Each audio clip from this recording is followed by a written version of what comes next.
91 GS का 50th number question तक कर लिया था। Next question is question number 51। तो क्वेश्चन क्या बोल रहा है, how is permaculture farming different from the conventional chemical farming. Permaculture farming है वो कैसे डिफरेंट है कन्वेंशनल केमिकल फार्मिंग। तो हमको ये चीज़ हमेशा याद रखनी है कि जब भी यूपीएससी दो चीज़ को कंपेयर करवा रहा है और उनमें से एक पुरानी टेक्नोलॉजी है और एक नई टेक्नोलॉजी है। कन्वेंशनल वाला ऑब्वियस सी बात है पुरानी है, तो इसके बारे में जो भी स्टेटमेंट नेगेटिव होगा that will be correct, and जो न्यू टेक्नोलॉजी है उसके बारे में positive statement will be correct. ठीक है, क्योंकि पॉजिटिव वाला जो न्यू टेक्नोलॉजी है वो अच्छी होगी ना, तभी तो न्यू टेक्नोलॉजी लेके आई गई है। तो उस लॉजिक के बेसिस पे हम सॉल्व करेंगे। ठीक है, हमको चूज़ करने हैं करेक्ट स्टेटमेंट्स कौन कौन से हैं। फर्स्ट स्टेटमेंट क्या बोल रहा है, permaculture farming discourages monocultural practices but in conventional chemical farming monoculture practices are predominant. जो पर्माकल्चर फार्मिंग है वो डिस्करेज करता है मोनोकल्चरल प्रैक्टिसेस को, बोल रहा है हाँ कि एक ही टाइप का जो क्रॉप को उगाते रहते हैं ना, इस प्रैक्टिस को क्या करता है, डिस्करेज करता है। बट जो कन्वेंशनल केमिकल फार्मिंग होता है वो मोनोकल्चर प्रैक्टिसेस है उनमें प्रीडोमिनेंट होती है। यस, ये तो सही है। फिर सेकंड क्या बोल रहा है, conventional chemical farming can cause increase in the soil salinity. जो कन्वेंशनल केमिकल फार्मिंग है उसमें सॉइल की सैलिनिटी क्या हो सकती है, इंक्रीज हो सकती है। हाँ, क्योंकि इतना ज़्यादा हम लोग फर्टिलाइज़र यूज़ करेंगे तो सॉइल है वो सलाइन हो जाएगा। तो कन्वेंशनल के बारे में नेगेटिव है तो सही होगा। But the occurrence of such phenomena is not observed in permaculture farming. तो पर्माकल्चर फार्मिंग में हमको ये चीज़ फिनोमेना नहीं देखने को मिलती है। कौन सी फिनोमेना, सॉइल सैलिनिटी की। तो this is also correct. Third क्या बोल रहा है, conventional chemical farming is easily possible in semi arid regions but permaculture farming is not so easily possible in such region. जो कन्वेंशनल जो केमिकल फार्मिंग होता है वो ईजिली पॉसिबल होता है सेमी एरिड रीजन में। हाँ, क्योंकि इधर एरीगेशन आप यूज़ करते हो। और क्या बोल रहे हैं कि जो पर्माकल्चर फार्मिंग है वो उतना ईजिली पॉसिबल नहीं होगा इस रीजन में, बोल रहा है। तो ये तो न्यू टेक्नोलॉजी को मतलब कम दिखा रहा है ना, नेगेटिव बता रहा है न्यू टेक्नोलॉजी के बारे में। तो ये गलत होगा क्योंकि जो न्यू टेक्नोलॉजी है वो भी कर पाएगी, है ना। तो this is wrong. Then fourth वाला, practice of mulching is very important in permaculture farming. तो ये न्यू टेक्नोलॉजी, इसमें मल्चिंग है बहुत इंपॉर्टेंट है, बोल रहा है। और but not necessarily so in the conventional chemical farming. हाँ, ये तो है कि नेसेसरली आपको नहीं करना होता कन्वेंशनल केमिकल फार्मिंग में मल्चिंग का इंपॉर्टेंस। तो दिस इज करेक्ट। तो first, second and four will be correct. Third वाला किस लॉजिक से रॉन्ग किया हमने, जो कन्वेंशनल वाला था उसको पॉजिटिव में दिखा रहा था और जो न्यू टेक्नोलॉजी है उसको नेगेटिव। तो this is wrong, new technology के बारे में पॉजिटिव स्टेटमेंट होना चाहिए। Then next question, with reference to the palm oil consider the following statements. इनमें से करेक्ट स्टेटमेंट्स चूज करने हैं पाम ऑयल के बारे में। The palm oil tree is native to south east Asia. जब भी बोले कि ये नेटिव है यहाँ का, हर बार गलत हुआ है। ठीक है, और मैक्सिमम टाइम वो साउथ अफ्रीका का था, उसको साउथ ईस्ट एशिया कर दिया यूपीएससी ने। तो पाम ऑयल भले ही साउथ ईस्ट एशिया में सबसे ज़्यादा ग्रो किया जाता है, लेकिन वहाँ पर इंट्रोड्यूस किया गया था अफ्रीका से, तो वो नेटिव नहीं है वहाँ का। ठीक है, सेकंड क्या बोल रहा है, the palm oil is raw material for the some industries producing lipstick and perfumes. तो पाम ऑयल है वो रॉ मटेरियल के रूप में यूज़ किया जाता है कुछ इंडस्ट्रीज़ में, ऐसे नहीं कि सारी इंडस्ट्रीज़ में। Some industries producing lipstick and perfumes. तो no doubt this will be correct. Third, the palm oil can be use to produce biodiesel. हाँ, पाम ऑयल है तो हम बायोडीजल में तो यूज़ कर ही सकते हैं। तो थर्ड इज ऑल्सो करेक्ट। तो second third will be correct. Then next question, with reference to the Indus river system of the following four rivers. इनमें से इन चार रिवर में से three of them pour into one of them. तीन river एक में पोर करती है अपना water which joints the Indus direct, और जो अल्टीमेटली इंडस को ज्वाइन करती है directly. Among the following which one such river that joins the Indus directly. तो इंडस को डायरेक्टली ज्वाइन करने वाली कौन सी है, तो पता होना चाहिए सतलज रिवर है वो ज्वाइन करती है। ये इधर इंडस आ रही है, दिस इज सतलज। इसी में फिर सारी चिनाब, झेलम, रावी ये सब मिल जाते हैं सतलज। फिर लास्ट में जो अल्टीमेटली ज्वाइन करता है दैट इज सतलज रिवर। कहाँ पे, ये पंचनाद रिवर है वो इंडस रिवर को ज्वाइन करती है पठानकोट पाकिस्तान में, मिठानकोट पाकिस्तान में। ठीक है, मिठानकोट याद रखना, मिठानकोट पाकिस्तान में ज्वाइन करती है पंचनाड। पंचनाड तो पता होगा, ये सारी जो इंडस की ट्रिब्यूटरीज है 5, झेलम, रावी, चेनाब, सतलज, ये पांचों है वो इंडस को ज्वाइन करती है मिठानकोट में। फिर next question, with reference to India, Didwana, कुछ Kuchaman, Sargol, Khatu are names of, किसके नेम्स है? ग्लेशियर के नेम्स है, मैनग्रोव एरियाज के, रामसार साइट्स, सलाइन लेक्स। अब देखो नाम को हिंदी में पढ़ना, ठीक है, उसका हिंदी क्वेश्चन इसमें नहीं दिया हुआ है, लेकिन आपके पास क्वेश्चन पेपर होगा उसमें हिंदी रहेगा। तो कचमान, सरगोल, खाटू, खाटू मतलब क्या? खारा। वर्ड मैचिंग से ही आता है ऐसे क्वेश्चन का आंसर, ठीक है, जब भी कोई टर्म वाला हो ना उसको वर्ड मैचिंग से ही सॉल्व करना, वही सही होता है, ठीक है। तो जब ये टर्म्स पूछे ये क्या है, नेम्स किसके हैं, तो खाटू इस खारा, खारा इज फॉर सलाइन, ठीक है, इसे मार्क करो, आगे बढ़ो। फिर कंसिडर द फॉलोइंग रिवर्स, ये रिवर्स के नाम दिए हुए हैं, which of the above rise from the eastern Ghat, इनमें से कौन से ईस्टर्न घाट से राइज होते हैं, ये पूछ रहा है। तो ब्राह्मणी रिवर तो इधर है, ये तो पता है, नागवली, नाग भी है, सुवर्ण रेखा, वंशाधारा हमने पढ़ा था, तो फिर अच्छा इनमें से कोई दो ही सही हो गई, ये है, ठीक है, तो पता होगा तो ही है, अदरवाइज तो ऐसे तो याद किए बिना नहीं हो सकता। नागवली एंड सुवर्ण रेखा, नागवली एंड वंशा, आई गेस नागवली एंड वंशाधारा है ना, इन दोनों है जो ईस्टर्न घाट से निकलती है, ठीक है, क्योंकि ब्राह्मणी है वो दो रिवर के मर्जर से बनी है, एक तो साउथ कोयल एंड शंख नदी, तो इन दोनों के मर्जर से बनी, तो ईस्टर्न घाट से कैसे ओरिजिनेट हो सकती है, तो ब्राह्मणी हटाओ, फर्स्ट हटा, फोर विल बी कॉमन, वंशाधारा तो ही, नागवली का पता होगा तो हो जाएगा, सुवर्ण रेखा है वो, सुवर्ण रेखा पता नहीं कहाँ से राइज होती है, देखना पड़ेगा, तो आंसर इज 2 and 4। 55 नंबर का देख लेते हैं।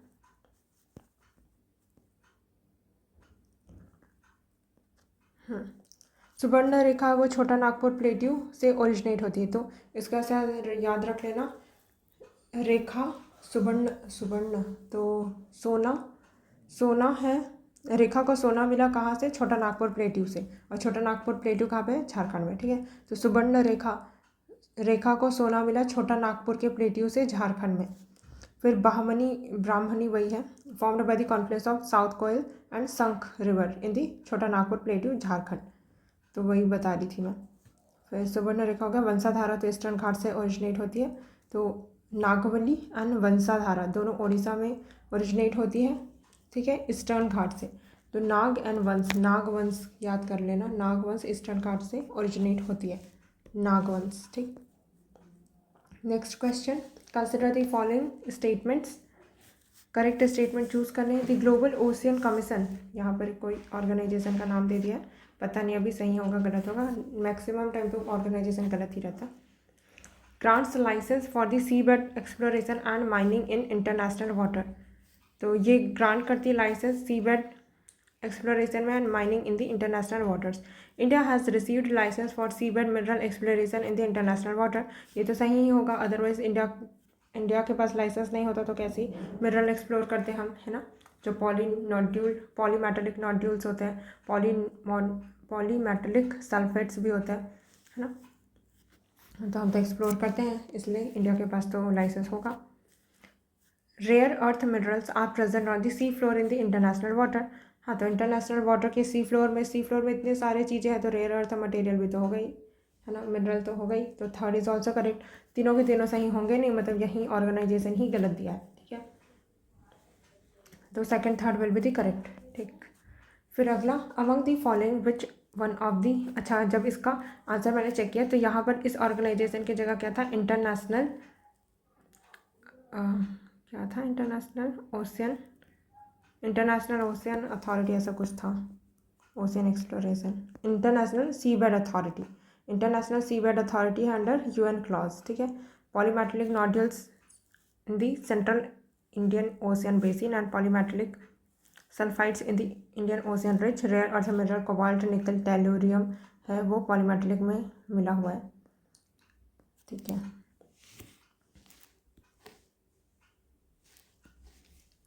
फिर अगला question, among the following which one of the following is the least water efficient, मतलब कि अगर कम पानी होगा तो ये इफिशियंसी उसकी उतनी ज़्यादा नहीं होगी, तो मतलब सबसे ज़्यादा पानी किसको चाहिए? Sugar cane, sunflower, pearl millet, red gram. देखो दलहन वाले को तो ऑलरेडी हम कब उगाते हैं, ये सोचो, कब उगाते हैं दलहन वाली फसलों को? हम लोग विंटर के टाइम पे उगाते हैं ना, रबी फसल में, तो दिस इज़ नॉट करेक्ट। तो इसको क्यों ज़्यादा पानी की ज़रूरत होगी। एंड मिलेट ये सब कोर्स ग्रेन वाले राजस्थान जैसे इलाके में उगते हैं, मतलब कि सेमी एरिड, तो इनको भी पानी की कम रिक्वायरमेंट है। सनफ्लावर को भी इतनी पानी की ज़रूरत नहीं होती। Sugar cane is the one जिसको बहुत ज़्यादा पानी की ज़रूरत पड़ती है। ठीक है, next question, consider the following statements, correct कौन सा है। In the tropical zone, the western sections of the oceans are warmer than the eastern sections owing to the influence of the trade wind। तो trade wind, पहले इसको diagram draw करो। ये हो गया ट्रॉपिकल वाला एरिया। तो यहाँ पर वेस्ट टू ईस्ट फ्लो होता है ना, north south east west, east to west sorry, east से वेस्ट की तरफ जा रही है ट्रेड विंड, है ना। तो यहाँ पर अगर ये ओशियन है तो ये ओशियन का वेस्ट हुआ, तो जब ऐसे ट्रैवल करेगी तो जो ओशियन का जो वेस्टर्न वाला पार्ट है वो गर्म होगा। तो यही बोल रहे हैं कि tropical zone western section of the ocean are warmer, हाँ ठीक है, and eastern section owing to the influence of the trade wind, yes correct. In the temperate zone, अब टेम्परेट जोन में आ जाता है, तो इधर ऐसे फ्लो हो रही है, मतलब कि इसका ईस्टर्न वाला जो ओशियन का ईस्टर्न वाला होगा वो वार्म होगा। In the temperate zone westerlies makes the eastern section of the ocean warmer than the western section, तो this is also correct, both will be the correct. ठीक है, नॉलेज सही होगा। फिर next question 59 number question, correct statement क्या है ये पूछ रहा है। In the context of India's preparation for the climate smart agriculture, India का जो प्रिपरेशन है क्लाइमेट स्मार्ट एग्रीकल्चर के लिए, उसके रिगार्डिंग ये क्वेश्चन, ये स्टेटमेंट दिए गए हैं। इनमें से पहला स्टेटमेंट है, the climate smart village approach in India is a part of a project. जो क्लाइमेट स्मार्ट विलेज है वो प्रोजेक्ट का पार्ट है, जिसको लीड कर रहा है कौन, climate change agriculture and food security CCAFS and international research programme, research programme है ये। Okay, the project of CCAFS is carried out under the consultative group on international agricultural research headquarter in the France. अब यहाँ पे एक fact आ गया कि headquarter इसका यहाँ है कि नहीं है, यहाँ पर भी एक फैक्ट है कि ये इस प्रोजेक्ट का पार्ट है कि नहीं है। फिर the international crop research institute for the semi arid tropics ICRISAT in India is one of the CGIAR research centre, one of the research centre है बोल रहा है, तो ये तो सही हो गई। तो थर्ड शुड भी करेक्ट, तीनों करेक्ट होंगे नहीं, कुछ ना कुछ गलत होगा क्योंकि दोनों में रेड फ्लैग है, तो इसको हटाओ, ये हट गया क्योंकि थर्ड तो करेक्ट है। फर्स्ट एंड सेकंड में से क्या हाई चांस है कि सही होगा। अब यहाँ पर तो कुछ भी लगा के आ सकते हो, क्योंकि इसके बाद रिड्यूस करना बहुत मुश्किल है कि क्या ये प्रोजेक्ट का इसके द्वारा लीड किया गया था या नहीं किया गया था, ये भी गलत हो सकता है। हेडक्वार्टर भी गलत देता है UPSC ने, जैसे टी बोर्ड वाले में हेडक्वार्टर गलत दिया था, तो दोनों में से कुछ भी गलत हो सकता है। अब 50-50 में आके सॉल्व तो करके ही जाना है, इस क्वेश्चन को छोड़ना नहीं है। अभी आंसर बता देती हूँ, यहाँ पर हेडक्वार्टर वाला सही दिया था, दिस वन वॉज रॉन्ग। ठीक है, तो second third is the correct. Then next question, leaf litter decomposes faster than in any other biome. जो लीफ लिटर है वो डिकम्पोज हो जाता है फास्टर देन बाकी बायोम की कंपैरिजन में, तो as a result the soil surface is often almost bare. और इस रिजल्ट के कारण, क्योंकि जो लीफ लिटर है वो इतना फास्टली डिकम्पोज हो जाता है बाकी बायोम की कंपैरिजन में, कि जो सॉइल सरफेस है वो बेयर ही रहता है। ठीक है, उसमें मतलब ह्यूमस ऑर्गेनिक मटेरियल ये सब नहीं रहता। Apart from trees the vegetation is largely composed of the plant forms that reach up to into the canopy vicariously by climbing the trees or growing as epiphytes rooted on the upper branches of the trees. This is the most likely description किसका है, तो यहाँ पर क्या बता रहे हैं कि ट्रीज वेजिटेशन है वो सनलाइट के लिए क्या कर रहे हैं, क्लाइंब कर रहे हैं, मतलब कि कॉम्पीट कर रहे हैं। एपिफाइट्स है यहाँ पे, rooted upper branches of the trees है, क्या कर लग रहा है, कॉनिफोरस में तो इतना ट्रीज लिव लिटर का होता ही नहीं है ना, तो ये तो नहीं है। ड्राई डिसीडियस फॉरेस्ट में भी सनलाइट के लिए कोई कॉम्पीट नहीं करता, मैनग्रूव में भी नहीं। Tropical rain forest is the one, ठीक है, जहाँ पर टेम्परेचर बहुत ज़्यादा होने के कारण लीफ लिटर है वो डिकम्पोज हो जाते हैं faster than any other biome, और बाकी सारी डिस्क्रिप्शन भी उसी के बारे में है। ठीक, then next question 61, the vegetation of savanna consist of grassland. जो सवन्ना है वहाँ पे ग्रासलैंड है with scattered small trees but extensive areas है हैव नो ट्रीज। स्कैटर्ड में स्मॉल ट्रीज है बट एक्सटेंसिव एरिया में तो कोई ट्री है ही नहीं। The forest development in such areas is generally kept in check by one or more or a combination of some conditions.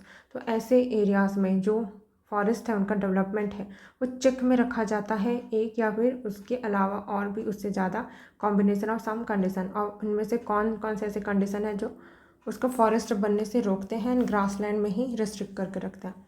तो correct कौन सा है ये पूछ रहा है। बरोइंग एनिमल्स एंड टर्माइट्स तो ज़्यादा से ज़्यादा सॉइल को अफेक्ट करेंगे कि ग्रासलैंड को फॉरेस्ट बनने से थोड़ी रोक रहे हैं, तो this is wrong. Fire, yes, grassland में क्योंकि बार बार फायर लग जाती है तो पेड़ बन ही नहीं पाते, ग्रासलैंड तक का ही सीमित रह जाते हैं। Grazing herbivores, yes this is also correct, क्योंकि ऐसे जो सवन्ना वाले होते हैं वहाँ पे जो ग्रेजिंग एनिमल्स होते हैं लाइक एलिफेंट एंड जिराफ, ये सब क्या करते हैं, जो ग्रासलैंड्स होते हैं उनको पेड़ बनने ही नहीं देते हैं। एक तो हाथी खुद भी जो तोड़ देता है ना पेड़ वगैरह को, तो उसके कारण भी फॉरेस्ट और डेवलप ही नहीं हो पाता। Seasonal rainfall, yes this is also one reason, क्योंकि पानी की अवेलेबिलिटी कम है। सॉइल की प्रॉपर्टी, नहीं, सॉइल की प्रॉपर्टी के ऊपर नहीं ही dependent. Second, third, fourth will be the correct. तो अगेन यहाँ पे देखो 5 में से 3 ही सही हैं। फिर with reference to the water on the planet earth consider the following statement. Planet earth के बारे में बताना है, with reference to the water on the planet earth में वाटर के बारे में हमको बताना है। Correct statement, the amount of water in the river and lakes is more than the amount of ground water. बोल रहा है कि रिवर एंड लेक में पानी ज़्यादा है than the ground water, this is incorrect. देखो इसको याद रखने का तरीका क्या है, OIL, यहाँ पे G याद रखना, ठीक है। अल्स आर बायो, ठीक है। यहाँ पर है ओशियन, आई से है आइस कैप, फिर जी से है ग्राउंड वाटर, फिर लेक्स, एंड ए से है एटमॉस्फेयर, बी से तो बायोम ही हुई, एस से यहाँ पर सॉइल मॉइस्चर है, ठीक है, सॉइल मॉइस्चर। तो सबसे ज़्यादा पानी किस में है, देखो यहाँ पे बोल रहा है कि amount of water in the river and lake is more than ground water, तो देखो ग्राउंड वाटर का ज़्यादा है ना, लेक का तो इसके बाद है, तो this is wrong.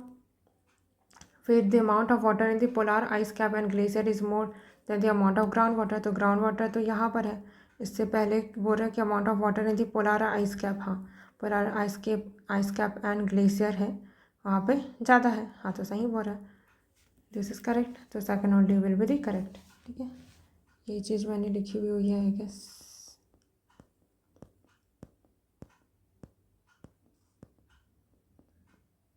Second only correct, और यही वाला चीज़ यही बता रही थी मैं, ऑल्स आर बायो, ठीक है।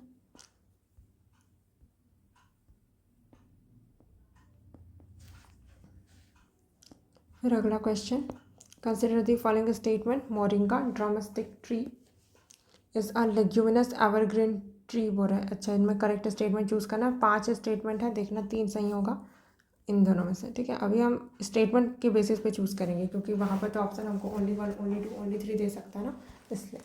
तो consider the following statement, moringa drumstick tree is a leguminous evergreen tree. तो लेग्यूमिनस का तो मुझे ऐसा लगा था कि लेग्यूमिनस है क्योंकि उसका सीड्स होता है, बट वो सीड्स अलग होता है, तो लेग्यूमिनस करके तो मैंने ही काटी थी। बट एवरग्रीन हमेशा तो नहीं रहता। मोरिंगा हर सीज़न में खाते हैं क्या, नहीं, और उसका अगर आसपास पेड़ होगा तो देखा भी होगा कि उनकी पत्तियाँ झड़ती हैं, मतलब कि वो डेसिडियस होते हैं, है ना, एवरग्रीन तो नहीं होते। तो फर्स्ट इज रॉन्ग, हटाओ, बस आके आंसर 3, 4, 5 इज करेक्ट। बट अगर ये चीज़ नहीं होगी तो हम ऐसे अपने लॉजिक से सॉल्व करते हैं। तो एवरग्रीन तो नहीं है, ये पता है अपने को। Tamarind tree is endemic to South Asia, again UPSC ने वही वाला काम किया, नेटिव है यहाँ का, एंडेमिक है साउथ एशिया। हर बार ऐसा साउथ एशिया दे देता, हर बार अफ्रीका का रहता है, तो दिस इज़ ऑल्सो रॉन्ग, ठीक है। एंडेमिक नहीं है साउथ एशिया का, अभी तो ये एंडेमिक अफ्रीका का भी नहीं है, क्योंकि एंडेमिक मतलब कि क्या, स्पेसिफिक उसी रीजन में ही मिलता है और नहीं मिलता कहीं, ऐसा बोल रहा है, तो दिस इज़ रॉन्ग। फिर in India most of the tamarind is collected as a minor forest produce, हाँ इंडिया में ज़्यादातर जो इमली होती है वो कलेक्ट की जाती है as a minor forest produce के रूप में। India exports tamarind and seed of moringa, हाँ इंडिया एक्सपोर्ट करती है, बोला ना, ऐसे थोड़ी बोला कि 50% एक्सपोर्ट करती है, 90% एक्सपोर्ट करती है, कुछ नहीं बोला, एक्सपोर्ट करती है, बस सही है। Seeds of moringa and tamarind can be use in the production of the biofuel, हाँ यूज़ कर सकते हैं बायोफ्यूल बनाने के लिए, सीड्स तो है इनमें, तो सीड्स मोरिंगा एंड टामरिन का यूज़ किया जा सकता है प्रोडक्शन ऑफ बायोफ्यूल में। Then next question, the black cotton soil of India has been formed due to the weathering of what, किसके वेदरिंग से ब्लैक कॉटन सॉइल बनी है। तो ब्लैक कॉटन सॉइल है वो काली कलर की रहती है, वही है रेगुलर सॉइल जिसको बोलते हैं वही। ब्राउन फॉरेस्ट सॉइल नहीं, ये तो फॉरेस्ट एरिया में, हिली वाले फॉरेस्ट एरिया में होती है ना, तो दिस इज रॉन्ग। यहाँ पे ब्लैक बोल रहे थे, ब्राउन थोड़ी होगा। Then fissure volcanic rock, yes volcanic rock होता है वही रहता है। ग्रेनाइट एंड स्किस्ट, तो ग्रेनाइट एंड स्किस्ट तो मेटामॉर्फिक रॉक है ना, this is not correct. Shale and limestone, ये तो सेडिमेंट्री रॉक है, this is also not correct. फिर अगला question, with reference to the recent development regarding the recombinant vector vaccine consider the following statement. Correct statement choose करना है। Recombinant vector vaccine है ना, recombine करके बनाया गया होगा किसी एक को वेक्टर भेज के, है ना। पहला क्या बोल रहा है, genetic engineering is applied in the development of these vaccine. हाँ, बिना जेनेटिक इंजीनियरिंग के कैसे ही बनाओगे आप, कंबाइन कैसे करोगे, जो अलग अलग जीन्स होते हैं उनको, नेचुरली तो वो नहीं होंगे ना, तो जेनेटिक इंजीनियरिंग के थ्रू ही आपको करना पड़ेगा। Bacteria and viruses are used as vectors, हाँ यूज़ करते हैं बैक्टीरिया को भी वायरस को भी, बोथ आर करेक्ट, ठीक है। Then next, in the context of hereditary diseases consider the following statement. Hereditary diseases के बारे में कंसिडर करना है, करेक्ट क्या है। Passing on mitochondrial disease from parent to child can be prevented by mitochondrial replacement therapy either before or in vitro fertilization of the egg। हाँ, किया जा सकता है। तो अगर मदर का जो माइटोकॉन्ड्रिया है वो डिफेक्टिव है, तो जो उससे डिसीज़ होने वाली है उसको प्रिवेंट कर सकते हैं पेरेंट से चाइल्ड में होने से। कैसे करके, एक तो एमआरटी थेरेपी वही बताया गया, और ये चीज़ की जा सकती है, और इन विट्रो भी एंड इन विवो भी। इन विवो मतलब कि लैब में, एंड इन विट्रो मतलब कि बॉडी में, ठीक है, फर्टिलाइजेशन ऑफ द एग, ठीक है। A child inherits mitochondrial diseases entirely from the mother and not from father, yes this is also correct, क्योंकि जो एग होता है वो मदर का होता है, तो न्यूक्लियस है, माइटोकॉन्ड्रिया, ये सब मदर का ही होगा। फादर का तो सिर्फ न्यूक्लियस आएगा ना स्पर्म का, तो उसका माइटोकॉन्ड्रिया नहीं आ रहा है, तो पूरा इनहेरिट कहाँ से करेगा, इंटायरली फ्रॉम दी मदर, तो सेकंड फर्स्ट दोनों ही करेक्ट है। फिर Bollgard 1 Bollgard 2 technologies are mention in the context of, ये जो टेक्नोलॉजीज है किस कॉन्टेक्स्ट में मेंशन की गई। Clonal propagation of the crop plants, clonal propagation अगर देखा होगा तो वहाँ पे ऐसा कट करके जो स्टेम्स होते हैं उनको ऐसे कंबाइन करते हैं, तो दिस इज़ नॉट करेक्ट। फिर developing genetically modified crop plants, yes this is correct. Developing genetically GM, हाँ ये तो है, क्योंकि बॉल गार्ड है ना कॉटन वाला। Production of plant growth substance नहीं, प्रोडक्शन ऑफ बायो फर्टिलाइजर नहीं, बायो फर्टिलाइजर इससे नहीं बनाते हैं, तो डेवलप करना genetically modified crop plants, this is the correct answer. Ball guard 1 ball guard 2। फिर next 68th number question, in a pressure cooker the temperature at which the food is cooked, जिस temperature पे food cook होगा, वो किस temperature पे food cook होगा वो depend करता है किस पे, मेनली किस पे डिपेंड करता है ये पूछना। तो सेलेक्ट द करेक्ट, ओके। अब देखो यहाँ पर मेनली किस चीज़ पर डिपेंड करता है बोल रहा है, और ज़्यादा स्पेसिफिक कर दिया, तो जनरल क्वेश्चन तो नहीं है, है ना। तो मेनली इस चीज़ पे डिपेंड करता है, इस चीज़ पे नहीं करता, ऐसा होगा, तो मतलब कि तीनों के तीनों होने के चांसेस बहुत कम है। अगर नहीं समझ आ रहा है एग्जाम हॉल में, ये चीज़ नहीं आइडेंटिफाई की है, तो तीनों के तीनों मार्क करके आ जाना, कोई दिक्कत नहीं है। बट अभी हम देख लेते हैं, तो किस किस पे डिपेंड करता है mainly, area of the hole of the lid, lid के होल के एरिया पे, तब तो हाँ डिपेंड करता है ना, क्योंकि इतना ज़्यादा प्रेशर होगा तो होल का एरिया ज़्यादा होगा, तो फिर जो जब सीटी उठती है तो फिर जो प्रेशर रिलीज़ होता है वो ज़्यादा रिलीज़ होगा, तो डिपेंड तो करेगा। टेम्परेचर ऑफ द फ्लेम, यहाँ पर यूपीएससी ने बोला कि this is not correct, temperature of the flame के ऊपर डिपेंड नहीं करता, वेट ऑफ द लीड के ऊपर डिपेंड करता है, तो first and third is correct. मुझे भी इस क्वेश्चन के डिस्क्रिप्शन को पढ़ने से पहले नहीं पता था, मुझे मार्क करना होता एग्जाम हॉल में, तो मैं भी 1, 2 एंड 3 मार्क करके आती, ठीक है। The next question, consider the following bacteria, fungi and virus, which one of the above can be cultured in the artificial और सिंथेटिक मीडियम, इनमें से किन को कल्चर किया जा सकता है आर्टिफिशियल या सिंथेटिक मीडियम में पूछ रहा है। तो हमको पता ही है बैक्टीरिया, अरे बैक्टीरिया ही हर बार क्यों पढ़ रही हूँ मैं, बैक्टीरिया एंड फंगाई, लगता है हिस्ट्री ज़्यादा पढ़ना था। बैक्टीरिया, फंगाई, वायरस नहीं, वायरस को तो लिविंग होस्ट चाहिए होता है, तो आर्टिफिशियल मीडियम में उसको कहाँ से लिविंग होस्ट मिलेगा, तो first and second will be the correct, third is wrong. Then next question, consider the following statement, adenovirus have single stranded DNA, correct statement choose करें, adenovirus have single stranded DNA genomes versus retrovirus have double stranded DNA genome. Retrovirus जैसे HIV का virus हम हमेशा ही पढ़ते हैं, उसमें क्या होता है, RNA होता है और वो RNA को DNA में बदलता है, इसलिए तो रेट्रोवायरस बोला जा रहा है ना, तो this is incorrect. Common cold is sometimes caused by an adenovirus, sometimes cause किया जाता है by the adenovirus, whereas AIDS is caused by the retrovirus, ठीक है, समटाइम कॉज किया जाता है, और वायरस जो एड्स होता है वो कॉज्ड बाय द रेट्रोवायरस, हाँ ये तो पता ही है, एड्स रेट्रोवायरस से होता है, तो सेकंड बस करेक्ट है। अगला question, water can dissolve more substance than any other liquid because, जो वाटर है डिजॉल्व कर सकता है ज़्यादा से ज़्यादा सब्सटेंसेस को एज कम्पेयर टू बाकी लिक्विड, तो ऐसा क्यों होता है, it is dipolar in nature, yes this is correct, क्योंकि जो वाटर है उसका नेचर डाइपोलर है।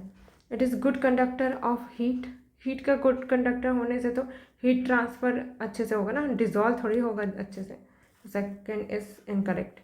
It has high value of specific heat इसकी ज़्यादा है, मतलब कि हीट ज़्यादा स्टोर करके रख सकते हैं, इसका उसके डिजोल्यूशन से कोई लेना देना नहीं है। It is an oxide of the hydrogen का ऑक्साइड है, तो क्या इससे भी कोई नहीं है, ठीक है, because of it is dipolar nature का है, इसलिए क्या होगा, डिजॉल्व करता है ज़्यादा से ज़्यादा सब्सटेंस को। अगला question, with reference to the street lighting, how do sodium lamps differ from the LED lamps, again दो टेक्नोलॉजी उसको कंपेयर कर रहे हैं, तो कौन सा नया होगा, LED नया होगा, है ना, इसी के बारे में अभी सुनते हैं, तो इसके बारे में पॉजिटिव विल भी करेक्ट, इसके बारे में नेगेटिव विल भी करेक्ट। तो सोडियम लैम्प्स प्रोड्यूस करता है light in the 360 degrees, but it is not so in the case of LED lamps. ये सही है कि सोडियम लैम्प्स है उसमें जो लाइट है वो क्या होता है, ओमनी प्रेजेंस टाइप का 360 डिग्री में होता है, तो इसके कारण जहाँ पे लाइट की ज़रूरत नहीं थी उधर भी लाइट तो रह गई, तो ये थोड़ा वेस्टेज हो गया है ना, तो सही है। इसी चीज़ को LED करेक्ट करता है कि जहाँ पे आपका फोकस है स्पेसिफिक एरिया पे वहीं पे ही लाइट होगा, है ना, ऐसे 360 डिग्री करके पूरा लाइट नहीं जाएगा, तो दिस इज करेक्ट।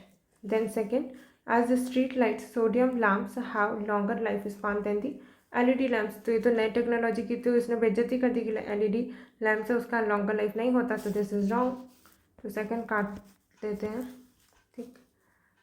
फिर थर्ड क्या बोल रहा है, the spectrum of visible light from sodium lamps is almost a monochromatic, while LED lamp है वो ऑफर करता है significant colour advantage in the street lighting, तो सही है, LED के बारे में अच्छी बात बता रहा है, एंड इस जो सोडियम लैम्प्स है उनमें ऑलमोस्ट मोनोक्रोमैटिक है बोल रहा है, तो थर्ड इज करेक्ट, तो फर्स्ट एंड थर्ड दोनों ही करेक्ट है, सेकंड रॉन्ग है। अगला, the term AC2 is talked about in the context of, तो पहले क्या करता था, UPSC वायरस के बारे में एक क्वेश्चन तो देता ही था, तो पता चल जाता था कि थीम तो है UPSC का, तो वायरस के बारे में कुछ ना कुछ तो पूछा ही होगा करके।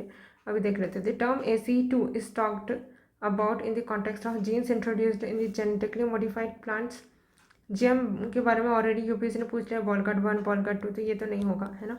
Development of India's own satellite का नाम ये तो नहीं है। Radio collars for the wildlife tracking, wildlife को ट्रैक करने के लिए ये भी नहीं है। फिर spread of viral diseases, yes,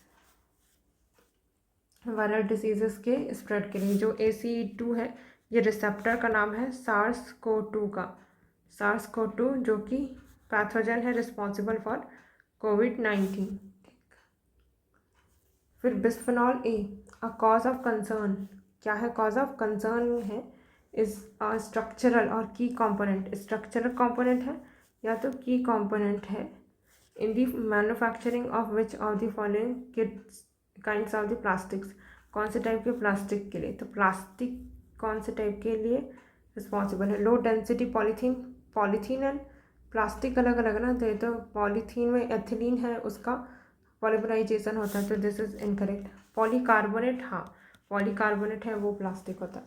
फिर पॉलीएथिलीन टेरेप्थलेट PET, तो ये तो उसमें होता है ना, क्या बोलते हैं, बॉटल वगैरह जो भी जूस वगैरह रहते हैं उसके बॉटल वगैरह इसी से होता है, पॉलीथिलीन टेरेप्थलेट, तो दिस इज ऑल्सो इनकरेक्ट।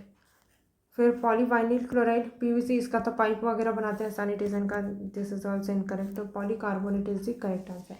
फिर triclosan considered harmful when exposed to high level for a long time it is most likely present in which of the following. जो ट्राइक्लोजन है, जिसको हम लोग बहुत ज़्यादा हार्मफुल है कंसिडर करते हैं, अगर वो एक्सपोज हो जाता है हाई लेवल में फॉर अ लॉन्ग टाइम के लिए, तो क्या होगा? Food present likely present in which of the following. अच्छा, लॉन्ग टाइम के लिए हाई लेवल का एक्सपोजर होगा तो मोस्ट लाइकली किसमें प्रेजेंट होता है ट्राइक्लोजन, ये पूछ रहा है। Food preservatives, fruit ripening substances, reused plastic container, toiletries. तो अगेन यूपीएससी जब ऐसे फूड प्रिजर्वेटिव्स, फूड रिपनिंग के बारे में बोलता है वो कभी करेक्ट नहीं हुआ है, ठीक है। और भी ऑप्शन चेक कर सकते हो प्रीवियस ईयर का। Then reused plastic container, this is also incorrect. और देखो इन तीनों बहुत ही कॉमन है, ये वर्ड एग्जामिनर खुद से नहीं सोच सकता है, ठीक है। तो ऑड वन आउट से ही बना लेना, टॉयलेटरी से, तो वहाँ पर यूज़ किया जाता है। तो ऐसे भी यूज़ कर सकते हैं। ट्राइक्लोसन लोशन है वो, और कहाँ यूज़ होगा? टॉयलेटरीज में ही यूज़ होती है ना। एंटीमाइक्रोबियल एक्टिविटीज़ को करने के लिए, ठीक है। फिर which one of the following is the reason why astronomical distance are measured in the light years. में क्यों मेज़र करते हैं डिस्टेंस को, एस्ट्रोनॉमिकल डिस्टेंस को? देखो यूपीएससी ने इससे पहले क्या पूछा था, लाइट ईयर इज डिस्टेंस का मेजरमेंट है, ये पूछा था। उसके बाद वापस से पूछा कि अब क्या पूछा कि एस्ट्रोनॉमिकल डिस्टेंस है, उसको मेज़र हम लाइट ईयर में ही क्यों करते हैं? Distance among stellar bodies do not change, ऐसा होता है क्या? नहीं ना, यूनिवर्स एक्सपांड कर रहा है करके हम एनसीईआरटी में पढ़ते ही है। This is incorrect. Gravity of stellar bodies does not change, gravity है स्टेलर बॉडीज की चेंज नहीं होती, अगेन दिस इज रॉन्ग। अब साथ में देखो यहाँ पे स्टेलर बॉडीज तो इन दोनों को साथ में रीड करो, फिर इन दोनों को साथ में रीड करो, तो इन दोनों तो गलत हो गया। अब आंसर इन दोनों में से ही होना चाहिए। Light always travel in the straight line, तो ये अच्छी बात है कि स्ट्रेट लाइन में ट्रैवल करती है, बट ग्रेविटी के कारण कभी ना कभी तो डिफ्लेक्ट कर जाती है ना, तो ये तो फैक्ट ही इसका करेक्ट नहीं है, तो इसलिए हम मेज़र करते हैं, ये नहीं है ना। तो speed of light is always same, तो दिस इज़ करेक्ट, क्योंकि जो लाइट की स्पीड है वो सेम रहती है ना, तो हम सही से मेज़र कर पाते हैं। और लाइट की स्पीड हम पढ़ते हुए 3 × 10⁸ मीटर पर सेकेंड, ठीक है। तो साइंस का नॉलेज भी हेल्प करेगा यहाँ पे। अगला question, we adopted parliamentary democracy based on the British model, but how does our model differ from that model. तो ब्रिटिश मॉडल से हमने पार्लियामेंट्री डेमोक्रेसी तो अडॉप्ट किया है, लेकिन हमें और उनमें क्या डिफरेंस है, करेक्ट पूछ रहा है। As regards legislation the British parliament is supreme, Britain में क्या है, पार्लियामेंट वहाँ की सुप्रीम है और सॉवरेन है, but in India the power of the parliament to legislate is limited. Yes, basic structure doctrine हो गया है ना, इन सब से लिमिटेड है, तो first is correct. Then second क्या बोल रहा है, in India matters related to the constitutionality of the amendment of an act of the parliament are referred to the constitution bench by the supreme court. India में जो matters होते हैं constitutionality के, of the amendment of the act, constitutionality के जो matter होते हैं act को अमेंड करने के, of the parliament are referred to the constitution bench of the supreme court. तो यस, जो भी कॉन्स्टिट्यूशनल मैटर होते हैं, अगर कोई अमेंडमेंट किया गया कॉन्स्टिट्यूशन में और उसमें सफिशिएंट क्वेश्चन किया जा रहा है कॉन्स्टिट्यूशन को,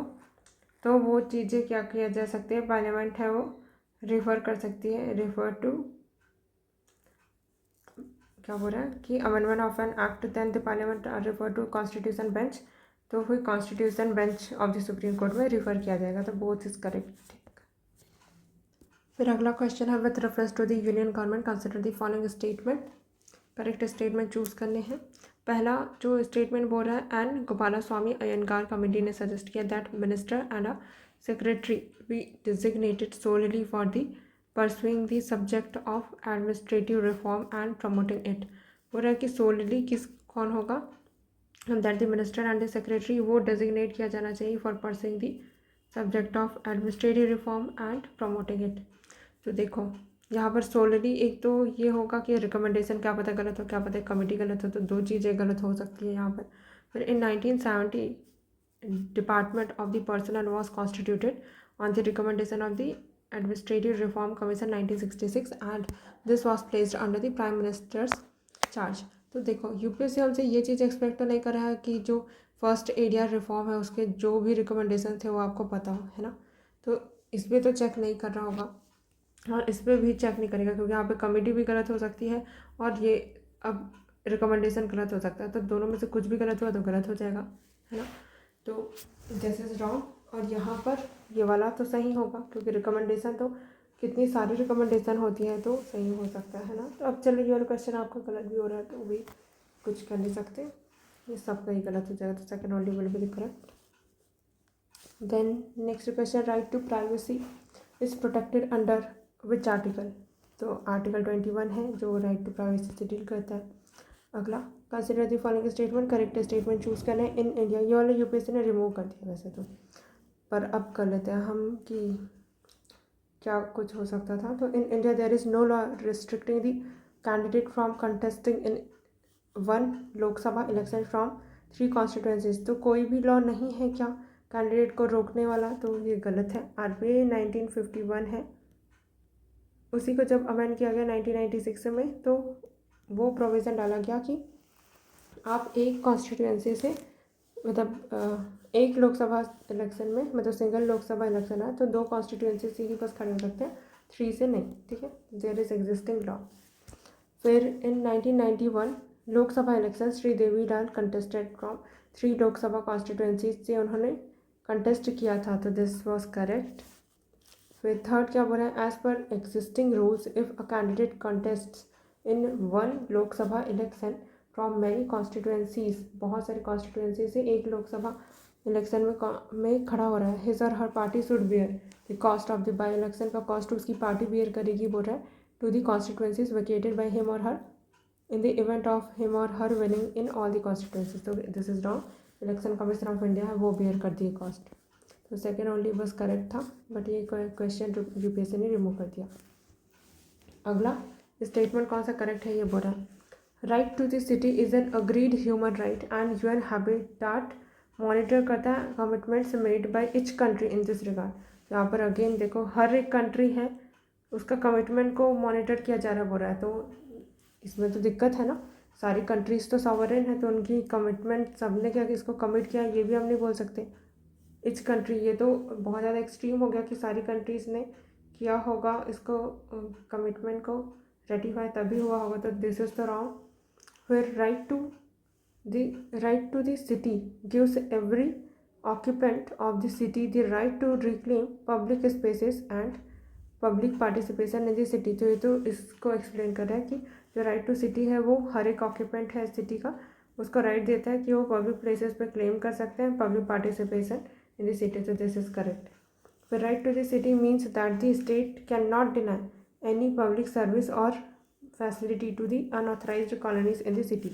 तो ये दोनों ही करेक्ट है, इसीलिए सारी कंट्रीज़ है वो नहीं कर रही है कमिटमेंट। इंडिया ने इस वाले रीज़न के लिए ही मना कर दिया कि इसमें क्या करना होगा, जो स्टेट है वो डिनाई नहीं कर सकता। तो सेकंड थर्ड दोनों सही है I guess. 81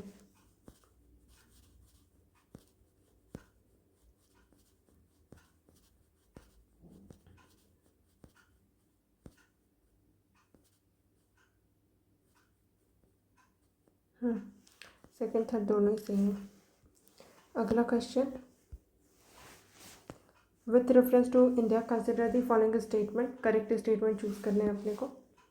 judicial custody means an accused is in custody of the concern magistrate and such accused is locked up in the police station not in jail. यहाँ पे गलत दे दिया, पुलिस स्टेशन में क्यों रहेगा होगा भाई, अगर वो जुडिशियल कस्टडी में है मजिस्ट्रेट के अंदर तो वो जेल में रहेगा ना, तो जैसे जुडिशरी जैसे जेल, पुलिस स्टेशन तो पुलिस के पास रहेगा तब होगा, तो दिस इज रॉन्ग, यहाँ पे गड़बड़ किया है इसने। During the judicial custody the police officer in charge of the case is not allowed to interrogate the suspect without the approval of the court. जब जुडिशियल कस्टडी में है तो पुलिस ऑफिसर है जो चार्ज में है वो अलाउड नहीं होता इंटरोगेट करने में सस्पेक्ट को without approval of the court. ये सही है क्योंकि कोर्ट का अप्रूवल जब होगा तभी वो इंटरोगेट कर सकता है जो पर्सन जेल में है, तो अदरवाइज नहीं। तो second is the correct, first wrong है। अगला, with reference to India consider the following statement, correct statement क्या होगा, when a prisoner makes out a sufficient case parole can not be denied to such a person because it becomes a matter of his right. नहीं, वो उसका कोई right नहीं होता है, specific condition में दे दिया जाता है, ठीक है। Parallel, state government have their own prisoner release on parallel rule, yes. अब प्रिजन है वो स्टेट सब्जेक्ट है तो सारे स्टेट गवर्नमेंट का अपना खुद का होता है रूल, ठीक है। तो second only will be correct. अगला, at the national level which ministry is the nodal agency to ensure effective implementation of the scheduled tribes and other traditional forest dwellers, recognition of forest rights act 2006, tribal ministries the one. फिर अगला, legislation which confers on the executive or administrative authority an unguided and uncontrolled discretionary power दे देगा in the matter of the application of the law, wallets which one of the following article of the constitution of India, कौन से article को violet करता है।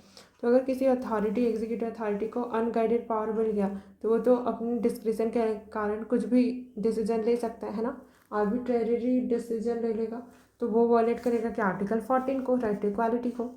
अगला, which one of the following in Indian polity is an essential feature that indicates it is federal in character, federal है character में कौन सा बताता है। तो देखो फेडरल का मतलब दो वाला ढूंढना अपने को है ना। इंडिपेंडेंस ऑफ जुडिशरी सेफगार्डेड, हाँ अगर इंटीग्रेटेड और जुडिशरी बोलता तो 1 होता, तो ये फेडरल का 2, ठीक है। तो union legislature has elected representative from constituent units, इससे कहाँ है फेडरल नेचर दिख रहा है, नहीं। Union cabinet have elected representative from regional parties, this is also not correct. Fundamental rights are enforceable by the court of law, ये भी नहीं है करेक्ट। तो जो पॉलिटी की बुक में जहाँ पर दिया नहीं गया है federal feature and United feature, वही को उसी को ही बस पूछते रहता है यूपीएससी, तो उसको ही को याद रख लेना, ठीक है। वेस्ट क्या डिफाइन करता है स्टेट को, तो स्टेट का डेफिनेशन में क्या होना चाहिए, पॉपुलेशन, टेरिटरी, सॉवरेनिटी एंड और क्या होना चाहिए, एक और छूट गया, पीटीजी, गवर्नमेंट, ठीक है।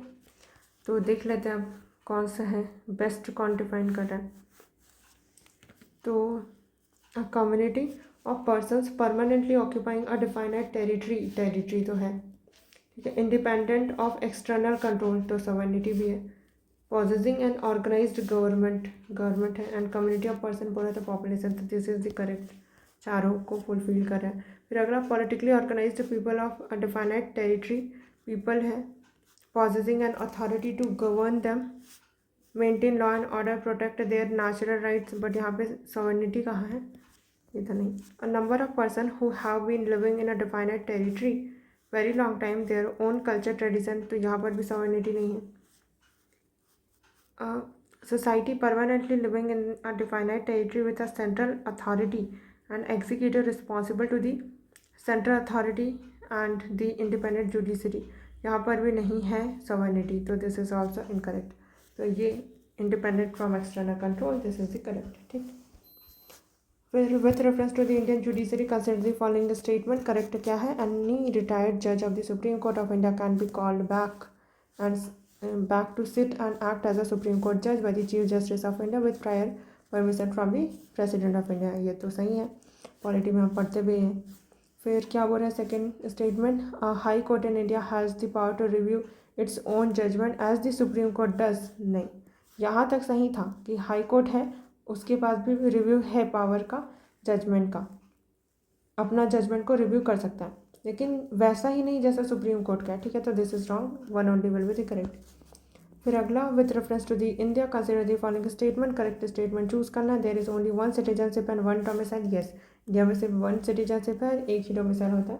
और citizen by birth only can become head of A state, तो प्रेसिडेंट बनने के लिए बाई बर्थ होना पड़ेगा क्या, नहीं, नेचुरलाइज्ड सिटीजन है वो भी बन सकता है, तो सेकेंड इज रॉन्ग। फिर थर्ड क्या बोल रहा है, a foreigner once granted the citizenship can not be deprived it any under, मतलब इट अंडर एनी सर्कमस्टांसेस, किसी भी सर्कमस्टांसेस में हम उस फॉरेनर से इंडियन सिटीजनशिप ले ही नहीं सकते, क्यों नहीं ले सकते भाई, फर्स्ट इज करेक्ट। देन अगला, which one of the following factors constitute the best safeguard of the liberty in the liberal democracy, best safeguard क्या है, a committed judiciary, centralisation of power, फिर elected government, separation of power. Committed judiciary तो नहीं, centralisation of power से power centralise हो जाएगी तो liberty कैसे होगी, हो सकता है कि फिर अथॉरिटेटिव गवर्नमेंट हो जाए सेंट्रल गवर्नमेंट, तो this is wrong. Elected government भी अथॉरिटेटिव हो सकती है, तो this is wrong. Separation of the power, power separate रहेगा एग्जीक्यूटिव, लेजिस्लेचर एंड जुडिशरी का, तो येस, लिबर्टी है वो सेफ गार्ड रहेगी। फिर under the Indian constitution centralisation मतलब concentration of the wealth violate करता है, अगर वेल्थ कंसंट्रेट हो जाएगा तो क्या वॉलेट करता है, राइट टू इक्वालिटी, नहीं, दिस इज रॉन्ग। डीबीएसपी, हाँ, आर्टिकल 39 और सी है, आई गेस सी है, उसको वॉलेट करता है। राइट टू फ्रीडम नहीं है, वेलफेयर भी नहीं है। What is the position of the right to property in India? तो पहले क्या था, फंडामेंटल राइट था, उसके बाद फिर उसको आर्टिकल 300A में शिफ्ट कर दिया गया, तो कॉन्स्टिट्यूशनल राइट तो अभी भी है। Legal right available to citizens only, नहीं भाई, फॉरेनर्स को भी दिया गया है। तो legal right available to any person, हाँ ये तो है, बट लीगल नहीं है क्योंकि हमारे कॉन्स्टिट्यूशन में है ना। अभी देख लेते हैं, fundamental right available to citizens only, this is wrong. Neither fundamental right nor legal right, तो दिस इज रॉन्ग क्योंकि लीगल राइट तो है। Legal right available to any person, ठीक है। फिर क्या क्वेश्चन बोल रहा है, what was the exact constitutional status of India on 26 जनवरी 1950? को हमारा एग्जैक्ट कॉन्स्टिट्यूशनल स्टेटस क्या था ये बोल रहा है। तो डेमोक्रेटिक रिपब्लिक, हाँ ठीक है, सॉवरेन भी तो थे ना, तो ये कैसे हो गया sovereign democratic Republic, yes. Secular word तो अमेंडमेंट के बाद ऐड किया गया था, सोशलिस्ट सेक्युलर भी बाद में ऐड किया गया था 1950 में, तो ये स्टेटस था अपना। फिर constitutional government means, constitutional government मतलब ये क्या है, जो क्या हो, लिमिटेड गवर्नमेंट, ठीक है। कहाँ है option, representative government of your nation नहीं, government whose head enjoys nominal power नहीं, रियल पावर नहीं, government limited by the terms of the constitution, this is the constitutional government. With reference to India the terms Halbi Ho Kui pertains to what? Dance form है क्या, music है, musical instruments हैं, prehistoric के paintings है, या फिर tribal language है, तो दिस इज ट्राइबल लैंग्वेज, ठीक है। ये ट्राइबल्स का नाम भी यही है, हल्बी हो कोई, ये हम अपराइजिंग के टाइम पे भी पढ़ते हैं। फिर नॉट करेक्ट पूछ रहा है, कौन सा करेक्ट नहीं है। With respect to the Bharat Ratna and Padma award, Bharat Ratna and Padma award के बारे में, Bharat Ratna and Padma award are titles under article 18, article 18 तो खुद ही टाइटल देने के लिए मना करता है, तो दिस इज नॉट करेक्ट। तो फर्स्ट हटते ही आंसर, मतलब ये नॉट करेक्ट पूछा है, यहाँ पे गड़बड़ हो जाता, तो this is wrong. Padma Award, which were instituted in the year 1950, was suspended only once. क्या पता भाई, अब 1954 के बाद किसी बार सस्पेंड हुआ होगा, फैक्ट है, गलत हो सकता है, मारो गलत। The number of Bharat Ratna award is restricted to maximum of 5 in particular year, साल में से 5 लोगों को ही दिया जा सकता है, तो दिस इज ऑल्सो रॉन्ग, तीनों के तीनों ही गलत है, ठीक है। क्योंकि कोई भी स्टैट्यूटरी लिमिट नहीं है कि कितने को भारत रत्न दे सकते हैं, प्रैक्टिस में 3 को देते हैं, बट कभी कभी एक्सेप्शनल केसेस में ज़्यादा लोगों को भी दिया गया है, ठीक। फिर अगला क्वेश्चन, स्टेटमेंट 1, अच्छा कौन सा करेक्ट है, ये बोल रहा है the United Nations capital development fund UNCDF and the Arbor Day foundation have recently recognised Hyderabad as 2023 city of the world. United Nation capital development fund, ये Arbor Day foundation and the Arbor Day foundation 2 organisation है, गलत, मारो गलत। Hyderabad was selected for the recognition of for a year following its commitment to the grow and maintain the urban forest। अब हैदराबाद दोनों जगह ही है, तो ये तो सही ही होगा, क्योंकि अगर यहाँ पर हैदराबाद गलत रहता तो अगेन यहाँ पे हैदराबाद थोड़ी होता, ठीक है। तो ये तो क्योंकि दोनों के दोनों स्टेटमेंट ऐसे वाले स्टेटमेंट में गलत नहीं हो सकते, है ना, तो ये तो गलत है, ये पता चल गया जब 2 ऑर्गेनाइजेशन है, तो first is wrong and second is correct. फिर अगला, consider the following statement in respect of the Laureus World Sports Award which was instituted in the year 2000 में। American golfer Tiger Woods was the first winner of this award, पता नहीं हमको ये first winner थे या नहीं थे। फिर the award was received mostly by formula 1 player so far, mostly इसी ने ही अचीव किया ऐसा बोला है, ठीक है। फिर Roger Federer received this award maximum number of times compare to the others. तो देखो मैक्सिमम नंबर ऑफ अवार्ड लाना थोड़ा ज़्यादा डिफिकल्ट है ना, एज़ कम्पेयर टू कि मोस्टली इसी ने, नहीं mostly by the formula 1 player. सबसे पहले तो ये देख लेते हैं कि एक तो गलत है ही, है ना, तो कोई एक गलत क्या हो सकता है, सबसे ज़्यादा गलत हो, ज़्यादा कंडीशनड वाला कौन सा है स्टेटमेंट, कि मोस्टली इसी ने ही रिसीव क्या होगा, है ना। मैक्सिमम नंबर ऑफ टाइम में क्या हो सकता है, कि हो सकता है कि 3-4 टीम थी, 1 2 3 4, ठीक है। Roger Federer receive this award maximum number of time, अगर ये रॉगर फेडरर है, इसने एक किया, तो मैक्सिमम नंबर ऑफ टाइम 2 में भी अचीव कर लेगा। लेकिन award was received mostly by the formula 1 player so for, इसको ज़्यादा अचीव करना पड़ेगा बाकी कंपैरिजन में, तो ये 5-6 ऐसा होना पड़ेगा तब जाके मोस्टली होगा। तो ये कंडीशन ज़्यादा डिफिकल्ट है ना जीतने के लिए। तो 1 एंड 3rd पॉसिबिलिटी है कि सही हो and second is the wrong. ठीक है, हम यहाँ पे पॉसिबिलिटी पे देख रहे थे कि कौन सा कंडीशन ज़्यादा है, मतलब डिफ़िकल्ट अचीव करना। मोस्टली किसी चीज़ को अचीव करना is very difficult as compare to maximum. ठीक है, एक भी एक्स्ट्रा होगा तो मैक्सिमम हो ही जाएगा। अगला question, consider the following statements with respect to the 32nd summer Olympic. Correct क्या है? The official motto of the Olympic is a new world. Motto तो गलत हो सकता है, क्या पता ये ना हो। फिर sport climbing, surfing, skateboarding, karate and baseball are included in the Olympic. तो इसमें यूपीएससी गलत नहीं करेगा कि ये गेम ओलंपिक में नहीं था। तो this is wrong, sorry this is correct, तो दिस इज़ रॉन्ग, मोटो ही गलत होगा। तो सेकेंड ओनली करेक्ट।